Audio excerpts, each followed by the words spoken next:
ഉറ്റവരും ഉടയവരും ഇല്ലാതായ ഒരവസ്ഥ ചിന്തിക്കാൻ പോലും പറ്റണില്ല അല്ലേ നമുക്ക്. നമുക്ക് വരുമ്പോഴേ ഈ ഒരു ദുരവസ്ഥ മനസ്സിലാവുള്ളൂ. ഒരു രാത്രി വെളുക്കുമ്പോഴേക്ക് എല്ലാം ശൂന്യം. കൂടെ ഉണ്ടായിരുന്നവരില്ല, കൂടെ ഒപ്പം ഉറങ്ങിയവരില്ല, കൂടപ്പറപ്പായിട്ടുണ്ടായിരുന്നവരില്ല. എന്താ പറയുക, എനിക്ക് വാക്കുകൾ പോലും കിട്ടുന്നില്ല. അത്രയ്ക്ക് സങ്കടമുണ്ട് ഈ ഓരോ വീഡിയോകൾ കാണുമ്പോഴും. നമ്മുടെ കൂടെ അത്ര നേരം ഉണ്ടായിരുന്നവർ പെട്ടെന്ന് ഇല്ലാതാവുമ്പോഴുള്ള അവസ്ഥ നമുക്കത് ചിന്തിക്കാൻ പോലും കഴിയില്ല. വല്ലാത്തൊരു ശൂന്യതയാണ് വയനാട് സംഭവിച്ചത്. അള്ളാഹ് എന്തുകൊണ്ടാണ് ഇങ്ങനെ പരീക്ഷിക്കുന്നതെന്ന് മനസ്സിലാവണില്ല. ഭയങ്കര ഒരു പരീക്ഷണം തന്നെയായി അത്. ഉരുൾപൊട്ടലിൻ്റെ രൂപത്തിൽ വന്നത്, ഉറ്റവരും ഉടയവരും എല്ലാവരും ഇല്ലാതായ ഒരവസ്ഥ. ഒറ്റ നിമിഷം കൊണ്ട് എല്ലാം അസ്തമിച്ചു. ഓരോരുത്തരുടെ ആ ഓരോ വാക്കുകൾ കേൾക്കുമ്പോൾ തന്നെ നമ്മുടെ ചങ്ക് പൊട്ടിപ്പോകും. അങ്ങനെയുള്ള അവസ്ഥയാണ് ഇപ്പോൾ വയനാടിലൂടെ നടന്നു പോകുന്നത്. എന്തെല്ലാം നേടിയെന്ന് പറഞ്ഞിട്ട് എന്താ കാര്യം? എല്ലാം ഒരു രാത്രി കൊണ്ട് എല്ലാം അവസാനിച്ചു. ഒരാൾ പറയുന്നുണ്ടായിരുന്നു 60 പവനും അതുപോലെ ഏലം വിറ്റ പൈസയൊക്കെ കയ്യിലുണ്ടായിരുന്നു എന്ന്. അതെല്ലാം ഒലിച്ചുപോയി. അത് കിട്ടിയവർ പോലും തിരിച്ചു നൽകില്ല. അതാണ് അവസ്ഥ. അദ്ദേഹം എന്ത് ചെയ്യും? അത് വീടില്ല, പണവുമില്ല, എല്ലാം പോയി. അദ്ദേഹം പറയുന്നുണ്ട്, ഞാൻ ഇവിടെ പറയാൻ പറ്റാത്തൊരവസ്ഥയാണ്, എങ്കിൽ കൂടെ എൻ്റെ എല്ലാം നഷ്ടപ്പെട്ടു. കൂടപ്പിറപ്പുകളും കൂടെ ഉണ്ടായിരുന്നവരും എല്ലാം പോയി. ആകെ സമ്പാദിച്ചിരുന്ന ആ സമ്പാദ്യം പോയി. എന്തൊരവസ്ഥ അല്ലേ! എത്രയേ ഉള്ളൂ മനുഷ്യരുടെ അവസ്ഥ. അതിനിടയിൽ എന്തെല്ലാം ആളുകൾ ചെയ്തു കൂട്ടുന്നു. അപ്പോൾ കുറച്ച് കൂടെ നമുക്കൊന്ന് കണ്ടിട്ട് വരാട്ടോ. ഒന്ന് കണ്ടു നോക്കൂ. നമ്മളെ വീടിൻ്റെ മേലെ ഭയങ്കര തിണ്ടാ. അപ്പം ഞങ്ങൾ അതുകൊണ്ട് ഞങ്ങൾ രക്ഷപ്പെട്ടു. പക്ഷെ നമ്മളെ വീടിൻ്റെ ഭാഗത്തുള്ള മൊത്തം വീടുകളും ആളുകളും പോയി. നമ്മളെ വീട് അവിടെ ഉണ്ട് സാറേ. എന്താ വീടിൻ്റെ അവസ്ഥ എന്നറിയില്ല. പിന്നെ പുലർച്ചെ 2 മണിക്കാണ് ഞങ്ങൾ തറവാട്ടിൽ നിൽക്കുമ്പോൾ ഒരു പൊട്ടുന്ന ഒച്ച കേട്ടു. അപ്പം ഞങ്ങൾ അനിയത്തി പറഞ്ഞു എന്തോ ഒച്ച വരുന്നുണ്ട്, നമുക്ക് പുറത്തിറങ്ങി കഴിഞ്ഞപ്പോൾ നമ്മളെ വീട് മൊത്തം വെള്ളമായി. അപ്പോൾ അവിടെ ഒരു മദ്രസ ഉണ്ട്. ഞങ്ങൾ ആ മദ്രസയിലേക്ക് കയറി നിന്നു. ഒരു 25 മിനിറ്റ് കഴിഞ്ഞപ്പോൾ വലിയ ഫോട്ടോ നമ്മൾ മദ്രസ ജെർക്ക് ചെയ്യാൻ തുടങ്ങി. മുണ്ടക്കയത്ത് ജെർക്ക് ചെയ്യാൻ തുടങ്ങി. അപ്പോൾ ഞങ്ങൾ എന്താക്കി, ഒരു 100-300 പേരുണ്ട്. ഞങ്ങൾ ഇറങ്ങിയിട്ട് അവിടെ ഒരു സ്പേസായ ഒരു സ്ഥലം ഉണ്ട്, നിരന്ന സ്ഥലം. അങ്ങോട്ടേക്ക് ഞങ്ങൾ ഓടി കയറി. ഒരു 10-20 മിനിറ്റ് കഴിഞ്ഞപ്പോൾ അതിൻ്റെ അപ്പുറ ഭാഗത്ത് കൂടെ അതിലെ വെള്ളം വന്നു. അപ്പം ഞങ്ങളൊരു അമ്പലമുണ്ട്, അമ്പലത്തിൻ്റെ കാട്ടിലേക്ക് കയറി ഓടി. അത് കഴിഞ്ഞ് 10 കഴിഞ്ഞപ്പോൾ അമ്പലത്തിൽ ഇപ്പുറത്ത് കൂടെ വെള്ളം വന്നു. പക്ഷേ ഞങ്ങൾ ഈ 100-300 കുടുംബം നടു റോട്ടിൽ മിഞ്ഞാന്ന് 2 മണി മുതൽ ഇന്നലെ 4 മണി വരെ കുട്ടികളടക്കം വെള്ളമില്ല, ഭക്ഷണമില്ല, ഇല്ലാതെ കിടക്കും. അതിൽ ഒരു 6 വയസ്സായ കുട്ടീനെ ഞങ്ങൾ നോക്കുമ്പോൾ കുട്ടി ഇങ്ങനെ കിടന്ന് കാണിക്കുക. ഓടിപ്പോയി മുടി പിടിച്ച് വലിച്ചെടുത്ത് ഞാൻ അവളെ മൂക്കത്തെ കംപ്ലീറ്റ് വെള്ളം ഞാൻ എൻ്റെ എടുത്തു. വലിച്ചെടുത്തിട്ട് കുറച്ച് ചൂടുവെള്ളം കൊടുത്തപ്പോൾ കുട്ടി കണ്ണ് തുറന്നു. കുട്ടി സേഫാണ്. ആ കുട്ടി സേഫാണ്. പക്ഷെ ആ കുട്ടിന് ഉമ്മല്ല, വാപ്പല്ല, വേറെ ആരുമില്ല. അതേപോലെ അവളെ ഉപ്പാൻ്റെ ജ്യേഷ്ഠൻ്റെ മോനെയും കിട്ടി. അവന് ഇതേമാതിരി മണ്ണിലായിരുന്നു, അതും കിട്ടി. പിന്നെ അതല്ല സത്യം പറയാം സാറേ, ഇനി അവിടെ 4 ബോഡി കിടക്കുന്നുണ്ട്. പക്ഷെ ഒരു ഞങ്ങൾ പോയിട്ടില്ല. പിന്നെ ഒരു പയ്യന് അവൻ്റെ അനിയൻ്റെ മേലെ ഒരു സ്ലാബ് നിൽക്കുകയാണ്. അപ്പോൾ അവൻ്റെ ജ്യേഷ്ഠൻ അവൻ്റെ തല വെച്ചിട്ട് ആ സ്ലാബ് പൊക്കി പിടിച്ചിട്ട് അവനെ രക്ഷിച്ചു. അപ്പോൾ അവർ കരഞ്ഞ് വിളിക്കുന്നുണ്ട്, സാറേ രക്ഷിക്കാൻ വാ. ഞങ്ങളത്തെ പയ്യന്മാരൊക്കെ പോയി. പക്ഷേ ഇത്രയ്ക്ക് ചെളി, ആർക്കും ഇറങ്ങാൻ വയ്യ. അവർ തിരിച്ചു വന്നു. അത് കഴിഞ്ഞിട്ട് പിന്നെ അവനാ നിന്നിട്ട് സാറേ ആ ശ്വാസം മുട്ടിയിട്ട് ആ പയ്യൻ മരിച്ചു. അതിൽ അവൻ്റെ ബാപ്പ ക്യാൻസർ പേഷ്യൻ്റാണ്. അവൻ പോയി. അവനല്ല, ഞങ്ങൾ പോയി രക്ഷപ്പെടുത്താൻ പറ്റിയില്ല. നമ്മൾ തൊട്ട് കഴിഞ്ഞാൽ വീട് മൊത്തം ഇരിക്കും വീട്. അപ്പോൾ ആ കുട്ടിയും പോവും. അനിയനും ബാപ്പയും എന്തായാലും പോയില്ലേ. അപ്പോൾ അവിടെ പോയി ഒരു കല്ലിളക്കി. ഈ ഒരു വീഡിയോ ആർക്കും കണ്ണ് നനയാതെ കാണാതിരിക്കാൻ പറ്റില്ല. അത്രയ്ക്കും ദയനീയമായ ഒരു അവസ്ഥയാണ്. മരണം മുന്നിൽ കാണുമ്പോഴുള്ള ആ ഒരു അവസ്ഥ നമുക്ക് സഹിക്കാൻ പറ്റില്ല. നമുക്ക് ആ ഒരു അനുഭവം വരുമ്പോഴേ നമുക്ക് അതിനെക്കുറിച്ചിട്ടുള്ള ആ തീവ്രത മനസ്സിലാവുള്ളൂ. അപ്പോൾ അവരുടെ മുമ്പിൽ എന്താ പറയുക, മരണമായിരുന്നു മുമ്പിൽ കാണുന്നത്. എനിക്ക് പറയാൻ കിട്ടുന്നില്ല. അത്രയും വിഷമമുണ്ട്, അത്രയും സങ്കടമുണ്ട്. ഞാൻ ഇന്ന് രാവിലെ എന്താ പറയുക, ഇന്ന് വീഡിയോ ചെയ്യുന്നില്ല എന്ന് തന്നെ ഞാൻ സത്യം പറഞ്ഞാൽ വിചാരിച്ചത്. അത്രയ്ക്കും സങ്കടം തോന്നുന്ന ഒരു വീഡിയോ. ന്യൂസ് ഇട്ട് കഴിഞ്ഞാലും ഇത് തന്നെ, ന്യൂസ് ഇടാൻ തന്നെ തോന്നുന്നില്ല. ഇങ്ങനെ ആ ഒരു അവസ്ഥ കാണുമ്പോൾ സഹിക്കാൻ പറ്റുന്നില്ല. മനസ്സിൻ്റെ ഉള്ളിൽ വല്ലാത്തൊരു വിങ്ങിപ്പൊട്ടലാണ്. അത്രയും സങ്കടം തോന്നുന്നു. കൺമുന്നിൽ ഓരോരുത്തരും ശ്വാസം കിട്ടാതെയൊക്കെ മരിച്ചു വീഴുന്നൊരവസ്ഥ. ഉറ്റവരും അതുപോലെ അയൽക്കാരാണെങ്കിലും എല്ലാം ശ്വാസം കിട്ടാതെ മരിക്കുന്നൊരു അവസ്ഥ. നമുക്കൊന്നും ചെയ്യാൻ പറ്റില്ല. ആ മുന്നിൽ നിൽക്കുന്നവർക്കൊന്നും ചെയ്യാൻ പറ്റാത്തൊരവസ്ഥ. അതൊക്കെ ഭയങ്കര ഒരു ദയനീയമാണല്ലേ. അത് നമുക്ക് കാണുമ്പോൾ തന്നെ ഇത്രയും സങ്കടം വരുന്നുണ്ടെങ്കിൽ ആ കൺമുന്നിൽ അവർ അനുഭവിച്ച ആ ഒരു വേദന, അത് ഒരിക്കലും പറയാൻ പറ്റാത്ത അത്രയ്ക്കും ആ ഒരു അവസ്ഥയായിരിക്കും. ആ ഉമ്മ പറയുമ്പോഴുള്ള ആ ഒരു ഇതുണ്ടല്ലോ, ചങ്ക് പൊട്ടിപ്പോവും ആ വാക്കുകൾ കേൾക്കുമ്പോൾ. എന്ത് തന്നെയാണെങ്കിലും എത്ര കഠിന ഹൃദയർക്കും കണ്ടിരിക്കാൻ പറ്റാത്തൊരവസ്ഥയാണ് വയനാട് സംഭവിച്ചത്. ഇങ്ങനെ ഒരു അവസ്ഥ ഇനി ആർക്കും വരാതിരിക്കട്ടെ. ഒറ്റ നിമിഷം കൊണ്ടാണ് എല്ലാം ചീട്ട് കൊട്ടാരം പോലെ ഇല്ലാതായി പോയത്. അത്രയും ഇതോടുകൂടി കഷ്ടപ്പെട്ട് സ്വരുക്കൂട്ടിയ മുതലാണെങ്കിലും മക്കളാണെങ്കിലും ഉമ്മയാണെങ്കിലും വാപ്പയാണെങ്കിലും ഒരു നിമിഷം കൊണ്ട് നമ്മുടെ കൺമുന്നിൽ വെച്ച് എല്ലാം അസ്തമിക്കുന്ന ഒരവസ്ഥ. പടച്ചിറപ്പി അത് ചിന്തിക്കാൻ പോലും കഴിയില്ല. എല്ലാവരും ദുആ ചെയ്യുക. അവർക്ക് മരണപ്പെട്ടു പോയ ആ കുടുംബങ്ങൾക്ക് ക്ഷമ കിട്ടാനുള്ള ഇതിനു വേണ്ടി നമുക്ക് ദുആ ചെയ്യാം. എല്ലാവരും ദുആ ചെയ്യുക. അത്രയേ ഉള്ളൂ ഈ ഒരു അവസരത്തിൽ എനിക്ക് പറയാൻ കഴിയും. ഞാൻ ഇങ്ങനെ വീഡിയോ ചെയ്യുന്നില്ല എന്ന് വിചാരിച്ചാണ്. എങ്കിലും എനിക്ക് ഒരു സമാധാനം കിട്ടുന്നില്ല. ഇതൊക്കെ കാണുമ്പോൾ ഒരു വല്ലാത്തൊരു വേദന. അപ്പോൾ നിങ്ങളുമായിട്ട് ഷെയർ ചെയ്യുമ്പോൾ കുറച്ചെങ്കിലും ഒരു സമാധാനം കിട്ടുമെന്ന് വിചാരിച്ചു. അങ്ങനെയാണ് ഇങ്ങനെ ഒരു വീഡിയോ ആയിട്ട് വന്നത്. ഭയങ്കര സങ്കടം തോന്നുന്നു. ഞാൻ ഇന്നലെ ഒരു വീഡിയോ ചെയ്തിട്ടുണ്ടായിരുന്നു. അപ്പോൾ അത്രയും ആ വീഡിയോസുകളൊന്നും ഞാൻ കണ്ടിട്ടുണ്ടായിരുന്നില്ല. കുറച്ച് കാര്യങ്ങളെ കണ്ടിട്ടുണ്ടായിരുന്നുള്ളൂ. പക്ഷേ ഇന്ന് ഭയങ്കര ദയനീയമായിരുന്നു അവിടുത്തെ അവസ്ഥയും കാര്യങ്ങളൊക്കെ. മഴയാണെങ്കിൽ കുറയാത്തൊരവസ്ഥ. ആ ഒരു അവസ്ഥയിൽ ഇങ്ങനെ ഓരോ ഇതൊക്കെ കാണുമ്പോൾ ചങ്ക് പൊട്ടിപ്പോകണം. നമുക്കാണ് ഇങ്ങനെ ഒരു ഇത് വന്നതെങ്കിൽ എന്താണ് ഞാൻ ചിന്തിച്ചു പോകുന്നത്. പ്രകൃതി ദുരന്തം എന്ന് പറയുന്നത് എവിടെ വേണമെങ്കിലും സംഭവിക്കാം. ഇന്നിപ്പോൾ നമ്മൾ സേഫാണെന്ന് വിചാരിക്കുന്നു, പക്ഷെ നാളത്തെ അവസ്ഥ എന്താണെന്ന് അറിയില്ല. അതാണ് അവസ്ഥ.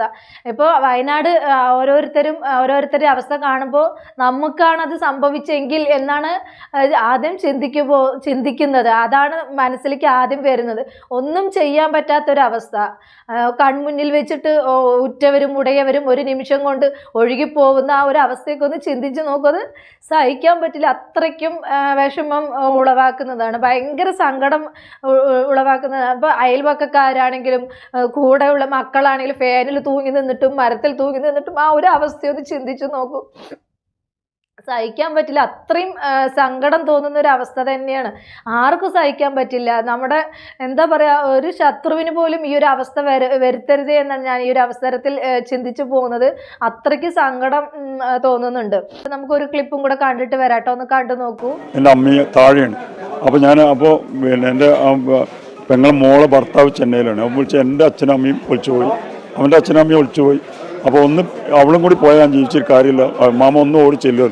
ഞാൻ പോയി അവിടെ എത്തിയപ്പോൾ അടുത്ത ഉരുൾപൊട്ടൽ വരുന്നത് ഭയങ്കര ഒച്ച. ഞാൻ കയറുമ്പോൾ ഒരു ചേട്ടൻ്റെ ഒരു ഓളോഫീസിൻ്റെ ചേട്ടൻ്റെ പേരെന്ന് പറയും. ആ ചേട്ടൻ്റെ വീട്ടിലേക്ക് പിന്നെ എല്ലാവരും കൂടി അവിടെ എത്തി. ഒരു 10-16 ഞാൻ, വേണു, എൻ്റെ പെങ്ങളെ അച്ഛന്, അമ്മ, ആ ചേട്ടൻ്റെ മകള്, പേരക്കുട്ടി, പിന്നെ അവിടുത്തെ കുറച്ച് ആൾക്കാർ 10-18 ആൾക്കാരുണ്ട്. അപ്പോൾ ഞങ്ങൾ പിന്നെ വേറെ ഒരു രക്ഷയില്ല. പിന്നെ പുളിങ്ങാപ്പുറത്ത് കൂടെ വെള്ളം വരെ, കാറ് പോവുക, ആൾ ബോഡി പോവുക, ഒന്നും ചെയ്യാൻ പറ്റില്ല. പക്ഷേ എല്ലാവരും ആ സാധനങ്ങളിലിരുന്ന് കുറച്ച് കഴിഞ്ഞപ്പോൾ എല്ലാവരും പൊന്താൻ തുടങ്ങി. എല്ലാവരും ആ ഇരിക്കുന്ന സ്ഥലത്ത് നിന്ന് ഇങ്ങനെ പൊന്താൻ തുടങ്ങി.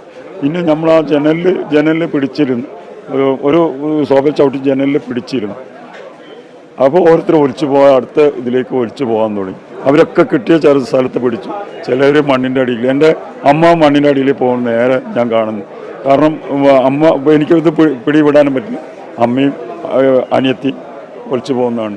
അതേപോലെ ആ ചേട്ടൻ്റെ മരുമോൾ ഒലിച്ചു പോകുന്നു. അത് നമ്മൾ കാണുന്നു. കണ്ടിരിക്കേണ്ടി വന്നു. ഒന്നും ചെയ്യാൻ ആ ഒരു റൂമിൽ അവിടെ ഞങ്ങളുള്ളൂ. രാവിലെ എന്നിട്ട് ഞാൻ ഈ വെളിച്ചം വന്നപ്പോൾ എന്താ വെച്ചാൽ ഈ രക്ഷപ്പെട്ടവരെ 2-3 സാരി ഉണ്ടായിരുന്നു. അത് അതിൽ കെട്ടിയിട്ട് പിന്നെ ഇവരെ കയ്യിൽ കൊടുത്ത് ഓരോരുത്തർ നടത്തിച്ച് കൊണ്ടുപോയി ആ സുദർശൻ്റെ ടെറസിന് മേലെ 2 ആളുടെ അതിലേക്ക് കയറ്റി കൊടുത്തു. അവർ കയറാൻ പറഞ്ഞു. അവിടുന്ന് പിന്നെ ഈ രക്ഷാപ്രവർത്തകർ വന്നിട്ട് പറഞ്ഞു. രക്ഷപ്പെട്ടതിൽ വേണുവിൻ്റെ കുടുംബം, വേണുവിൻ്റെ ഫാമിലി, ഈ ചേട്ടൻ്റെ മോന്. എന്തൊരു വിധിയാണ് നോക്കൂ. 2018 പ്രളയത്തിലും ഇതേപോലെ വീട് നഷ്ടപ്പെട്ടതാണ്. അതിനുശേഷം പുതിയൊരു വീട് വെച്ചതാണ്. വീണ്ടും ഇത് തന്നെ അവസ്ഥ. എന്തൊരു വിധിയാണ് അല്ലേ. എത്ര 2018 വേറൊരു 2018 ആവുകയാണോ എന്നാണ് ഈ ഒരു ഇതിൽ നമ്മൾ ഇതായി പോകുന്നത്. അത്രയ്ക്കും വിഷമം തോന്നുന്നുണ്ട്. ആ ഒരു ഭീകരാവസ്ഥയാണ് വയനാട് സംഭവിച്ചത്. പ്രളയം, മഴയും ഇതും കാരണം എല്ലാം കൂടെ ഒന്നിച്ച് വരുന്ന അവസ്ഥ കൺമുന്നിൽ വെച്ചിട്ട് മക്കളാണെങ്കിലും ആരാണെങ്കിലും ഒലിച്ചു പോകുമ്പോൾ നമുക്കൊന്നും ചെയ്യാൻ പറ്റാത്ത അവസ്ഥ. നമ്മളിറങ്ങി നമ്മളും പോവും. നമ്മൾ ഇറങ്ങിയിട്ടും കാര്യമില്ല, എന്ത് ചെയ്യാൻ പറ്റും. പക്ഷെ നമ്മുടെ മക്കൾ ഒലിച്ചു പോകുമ്പോഴൊന്നും നമ്മൾക്കത് കണ്ടു നിൽക്കാൻ പറ്റില്ല. നമ്മൾ ചാടി ഇറങ്ങി ഇതാക്കും, പക്ഷെ കാര്യമില്ല. മക്കളും പോവും, നമ്മളും പോവും. ആ ഒരു അവസ്ഥ. മക്കളാണെങ്കിലും അമ്മയാണെങ്കിലും സഹോദരങ്ങളാണെങ്കിലും കൺമുന്നിൽ ഒലിച്ചു പോകുന്നത് നിസ്സഹായാവസ്ഥയോടുകൂടി നോക്കിക്കാണേണ്ട അവസ്ഥ. അദ്ദേഹത്തിന് ആ 2018 വീട് പോയി, പിന്നെ പുതിയൊരു വീട് വെച്ചു, പിന്നെയും വീട് പോയി. എന്തൊരു ദുരവസ്ഥയാണല്ലേ ഇതൊക്കെ. ഇവരുടെ ആ ഒരു അവസ്ഥയൊക്കെ ചിന്തിച്ചു പോകുമ്പോൾ ചെറിയ ഒരു നഷ്ടത്തിൽ പോലും വേദനിക്കുന്ന ആളുകളെ കുറിച്ച് ഞാൻ ചിന്തിച്ചു പോകും. ചെറിയ എന്തെങ്കിലും നഷ്ടം വന്നാൽ പോലും നമുക്ക് സഹിക്കാൻ പറ്റാത്തൊരവസ്ഥ. പക്ഷെ ഇങ്ങനെ ഒരു നഷ്ടം വന്നാൽ അപ്പോൾ എന്തായിരിക്കും നമ്മുടെയൊക്കെ അവസ്ഥ എന്നാണ് ഞാൻ ചിന്തിച്ചു പോകുന്നത്. അപ്പം നമ്മൾ എന്തും നേരിടാനുള്ള അവസ്ഥയോടുകൂടി മുന്നോട്ട് പോവുക. പക്ഷെ ഇങ്ങനെയുള്ളൊരു പ്രളയവും അതുപോലെ ഇങ്ങനെയുള്ളൊരു അവസ്ഥയും ആർക്കും വരുത്തരുതേ എന്നാണ് ഞാൻ ആഗ്രഹിച്ചു പോകുന്നത്. എന്താ പറയുക, ആ ഭാഗങ്ങളും ഇതൊക്കെ കാണുമ്പോൾ തന്നെ നമ്മുടെ ചങ്ക് പൊട്ടിപ്പോവും. എല്ലാം ഒലിച്ചു പോയി, ഒന്നുമില്ലാത്ത വെറും കാലിപ്പറമ്പായി കിടക്കില്ല ആ ഒരു അവസ്ഥ. അപ്പോൾ ചെറിയൊരു ക്ലിപ്പും കൂടെ നമുക്ക് കണ്ടിട്ട് നമുക്ക് വീഡിയോ വൈൻഡപ്പ് ചെയ്യാം. അത് കണ്ടു നോക്കൂ.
വെട്ടിപ്പിടിച്ചെടുത്താലും ഈ എന്തെങ്കിലും ഒരു പ്രകൃതി ക്ഷോഭം മതി നമ്മുടെ എല്ലാം നഷ്ടപ്പെടാൻ. അപ്പോൾ നമുക്കുള്ളതിൽ നിന്ന് കുറച്ചെങ്കിലും മറ്റുള്ളവർക്ക് കൊടുത്ത് സഹായിക്കാൻ നോക്കുക.